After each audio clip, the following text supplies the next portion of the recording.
Saya mendapatkan berita dari Tempo yang menyatakan bahwa peristiwa ledakan di area Masjid Sekolah Menengah Atas Negeri atau SMA Negeri 72 Jakarta di Kompleks Kodamar, Kelapa Gading, Jakarta Utara, menyebabkan sekitarnya 96 orang terluka.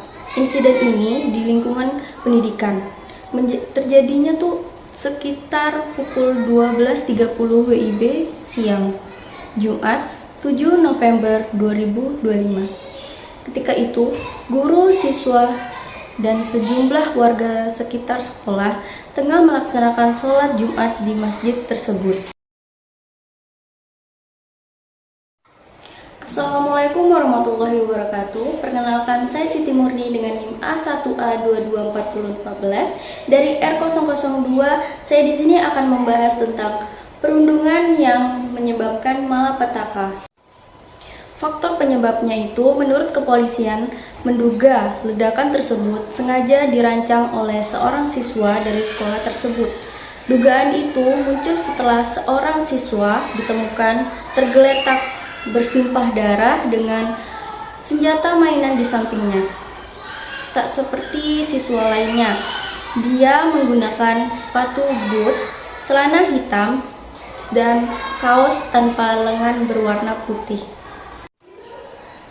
Tak hanya itu, korban yang juga diduga pelaku itu disebut-sebut merupakan korban bullying.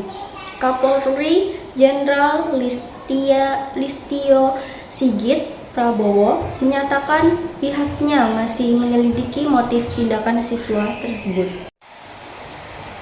Berdasarkan berita dari website Signis Polri yang menceritakan bahwa FN atau pelaku dan bisa juga kita sebut sebagai korban bully di rumah atau di sekolah, FN tak punya tempat untuk berkeluh kesah. Saat ia mengalami kekerasan, ia tak tahu harus berbicara kepada siapa.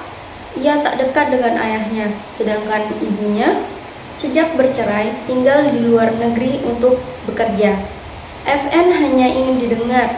Ia hanya ingin ada seseorang yang memahami apa yang ia rasakan. Mungkin dentuman bom yang meledak di SMA Negeri 72 Jakarta Utara itu bukan sekedar letupan bahan peledak, tapi suara sunyi yang FN simpan sendiri selama ini. Namun, serapuh apapun FN, perbuatannya tetap tak bisa dibenarkan. Ia harus mempertanggungjawabkan tindakannya di hadapan hukum, sebab ledakan yang ia ciptakan telah membahayakan banyak nyawa. Dan berdasarkan pengamat UGM atau Universitas Gadjah Mada, yang dimana dosen Fakultas Ilmu Sosial dan Ilmu Politik AB Widianto SOSMA menyatakan memandang kasus peledakan di SMA Negeri 72 Jakarta bisa dilakukan dengan dua sudut pandangan, yaitu perspektif sosiologis dan psikososial.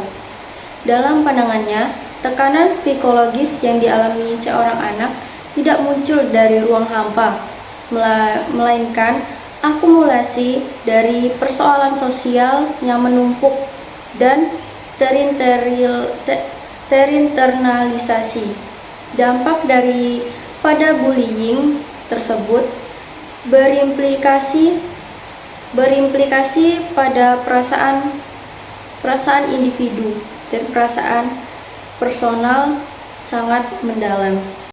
Solusi yang dapat saya sampaikan dari berita ini yaitu untuk guru atau pendidik diharapkan memberikan ruang untuk korban, dan untuk pelaku diharapkan diberikan sanksi yang pas dan tepat. Saya harap orang tua bisa menjadi tempat untuk anaknya bercerita, dan ketika ada yang berbeda dari anaknya, orang tua harus menanyakan apa yang dia alami di sekolah. Wakil Ketua Komisi 9 DPR Mai Esti Wijayanti meminta kepada pemerintah Republik Indonesia untuk mencontoh Korea Selatan yang membuat kebijakan untuk memajang riwayat pelaku bullying atau perundungan saat hendak mendaftar kuliah mulai tahun 2026.